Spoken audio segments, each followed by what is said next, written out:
하면서 오랫동안 헌신했던 팀을 떠나 쓸쓸하게 선수 생활을 마무리할 수밖에 없었습니다.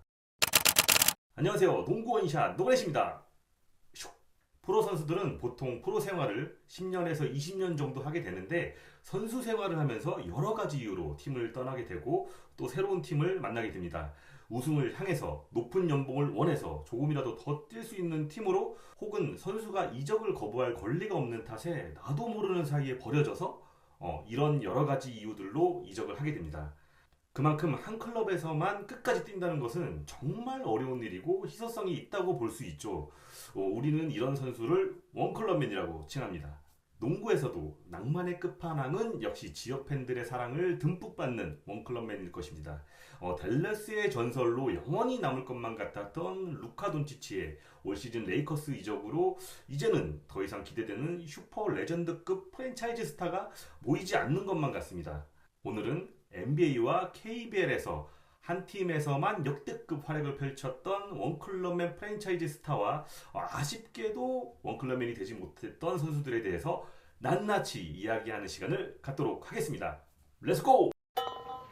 NBA 역대 최고의 원클럽맨 하면 반박불가 LA 레이커스에서만 무려 20년간 프랜차이즈 스타로 발자취를 남긴 코비 브라이언트가 아닐까라는 생각이 듭니다. 재밌는 건 코비 브라이언트는 원래 1996년 드래프트 1라운드 13순위 샬럿 호네츠에 지명이 됐었죠. 하지만 드래프트 지명되기 직전에 LA 레이커스로 이미 트레이드가 협상이 됐었고 당일에 트레이드가 이루어지는 바람에 드래프트 행사에서는 레이커스 모자가 아닌 샬럿 호네츠의 모자를 쓰고 행사에 참가했었습니다. 당일 해설자들도 샬럿의 선택이지만 레이커스의 선수입니다 라고 언급했었죠. 그리고 레이커스에서 역대 최초로 한 팀에서만 20년을 뛴 선수이자 한 구단에 2개의 번호가 영구 결번된 최초의 선수가 됩니다. NBA 낭만의 전설은 과연 언제 누구부터 시작되었을까요? 1956년 NBA 드래프트 1라운드 2순위로 보스턴 셀틱스에 입단해 13시즌 동안 우승 반지만 무려 11개를 차지했고 NBA 8연패라는 말도 안 되는 역사를 쓴 빌러셀 선수 말년에는 보스턴에서 3년간 선수 겸 감독까지 겸임하기도 했었고 훗날 등번호 6번이 NBA 전구단 영구 결번이 되기도 한 역대급 원클럽맨 낭만의 끝판왕입니다. 와 미쳤다.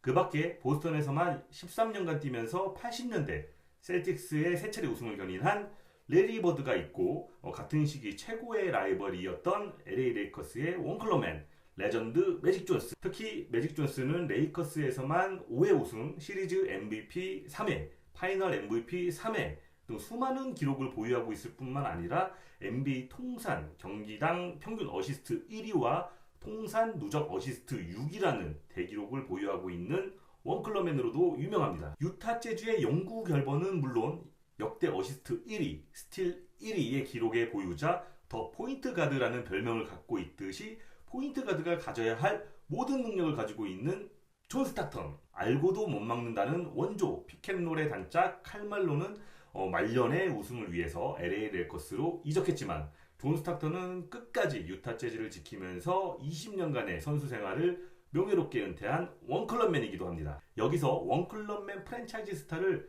다수 키워내고 배출해낸 대단한 구단이 있습니다. 바로 2000년대 NBA를 지배한 5회 우승에 빛나는 샌안토니오 스퍼스. 2번의 큰 리빌딩을 통해 데이비드 로빈슨과 팀 덩컨이라는 프랜차이즈의 중심이 될 선수를 지명하고 이 둘을 기준으로 꾸준히 좋은 성적을 낸 프랜차이즈의 대표적인 모범 구단이라고 말할 수 있을 것 같습니다. 데이비드 로빈슨은 1987년 전체 드래프트 1순위로 입단해 15년간, 팀 덩컨은 1997년 전체 1순위로 입단해 19년간 스퍼스의 원클럽맨으로 역사에 남을 만한 대단한 활약을 펼쳤습니다. 로빈슨과 덩컨 외에도 팀의 업적을 함께 이룬 마노 지노빌리도 NBA 오기 전에 해외 리그 경험이 있기는 하지만 NBA에서는 스퍼스에서만 16년을 함께했고 또 말년에 샬럿 호네츠에서 한 시즌을 뛰기는 했지만 17년간 스퍼스에서 함께했던 토니 파커도 완전한 원클럽맨은 아니지만 거의 원클럽맨에 가까웠던 선수라고 볼 수 있을 것 같습니다.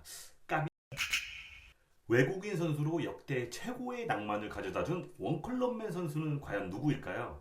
NBA 역사상 최장 기간인 무려 21시즌 동안 댈러스에 헌신하며 2011년도에는 드디어 팀을 정상에 올려놓은 덕 노비츠키. 16세 어린 나이에 독일 DJK 성인팀에 입단해서 뛰기는 했지만 본격적으로 1998년도 NBA 드래프트에 참가해 당당히 1라운드 9순위로 댈러스에 입단했습니다. 구단을 은퇴하는 순간까지 황금기를 이끌었던 댈러스의 원클럽맨으로 남아 구단의 상징이 되었습니다. 2020년도에는 댈러스 매버릭스 홈구장 앞에 영구 결번과 함께 노비츠키 동상이 세워졌고, 댈러스 구장 앞인 아메리칸 에어라인스 센터 인근에는 노비츠키 거리도 만들어졌습니다. 그런 댈러스가 돈치치는 왜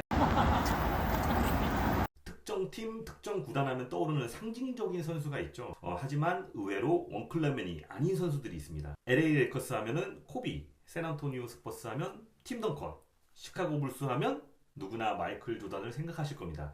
마이클 조던 하면 농구 그 자체고, 시카고 불스의 그 자체, 더 나아가서 NBA 역사에 큰 획을 그은 선수라는 것은 어느 누구도 반박하지 못할 겁니다. 하지만 원클럽맨은 아니죠. 암흑기를 걷고 있던 시카고 불스는 1984년 드래프트 전체 3순위로 마이클 조던을 지명했습니다.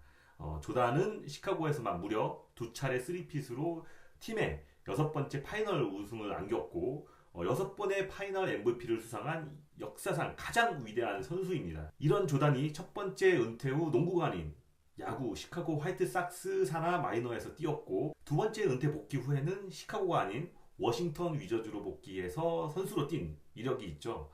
물론 워싱턴 위저즈 구단주로 복귀한 거였지만 팀이 부진하자 홍보 차원에서 직접 뛴 것이기는 합니다. 1984년 갑자기 나타나 정규 시즌 MVP, 수비수상, 파이널 MVP까지 모두 휩쓸어버리고 역대 유일무이한 트리플 크라운 선수가 있습니다. 바로 휴스턴 로켓츠의 연속 우승을 이끌며 영구 결번 레전드의 선수가 된 하킴 올라주원. 무려 17년간 휴스턴의 골밑을 지키며 마지막까지 휴스턴 로켓츠의 원클럽맨 레전드로 남는가 싶었는데 마지막 2시즌을 토론토에서 선수 생활을 마감할 수밖에 없었습니다. 0001 시즌이 끝난 후에 휴스턴은 올라주원한테 1,300만 달러 재계약을 제시하면서 예우를 다 했지만 올라주원의 에이전트 댄 패건이 저런 계약 조건은 우리 고객님에게 어울리지 않는다라고 말하면서 갑자기 토론토 랩터스와 3년간 1,650만 달러의 계약을 하고 말았죠. 댄 패건은 올라주원이 자신에게 직접 휴스턴과 협상을 중단하라고 지시했다고 했지만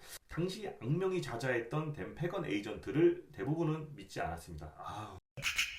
90년대 4대 센터인 데이비드 로빈슨, 샤킬 오닐, 하킴 올라주원과 함께 원조 뉴욕의 심장, 뉴욕의 왕으로 군림했던 패트릭 유잉. 패트릭 유잉은 1985년 드래프트 전체 1순위로 뉴욕에 입단해 15년간 뉴욕에서 선수 생활을 했죠. 뉴욕의 33번은 상징과도 같은 뉴욕의 넘버입니다. 2000년, 2001년 시즌을 앞두고 갑자기 충격적인 소식이 나왔는데 뉴욕은 패트릭 유잉을 시애틀 슈퍼소닉스에 트레이드 시켜버린다는 것이었습니다. 당시 이 소식은 어찌 보면 최근 루카 돈치치의 이적만큼이나 충격적인 소식이 아닐 수가 없었는데 15년이라는 세월을 한결같이 팀에 헌신하며 뛰어온 프랜차이즈 스타를 리빌딩이라는 명목으로 말 그대로 하루아침에 헌신짝처럼 버려진 거였으니까 이것도 돈치치와 좀 비슷한 아쉽게도 말년에 시애틀과 올란도에서 한 시즌씩 보내면서 원클럽맨이 되지 못한 아쉬움이 찐하게 남는 선수라고 봐야 될 것 같습니다.